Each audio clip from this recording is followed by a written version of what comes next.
อาจารย์เต้นแบบเต้นให้เบิ่งแล้วก็เอางวงมาขออ้อยโยกก็โยกเขาทำอย่างนี้เขาโยกไปแล้วก็โยกมาให้ดู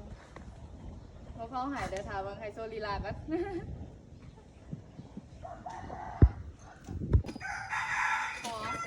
พอกินตัวนั้นให้หมดก่อน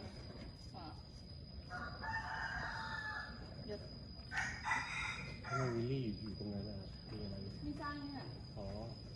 ต้องแบบ เลยเอาเลย ยกบ่ได้เพราะแม่นะ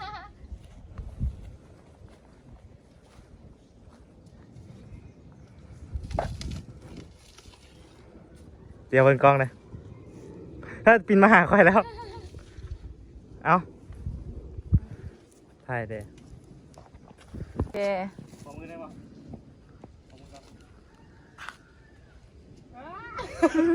อย่ามาก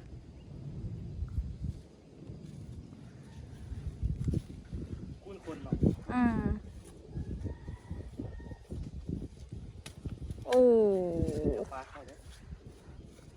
พาดอันนั้นออกดิเนี่ย มันลูกตัวนั้นออกอ่ะ แมนพาดตัวนั้นออก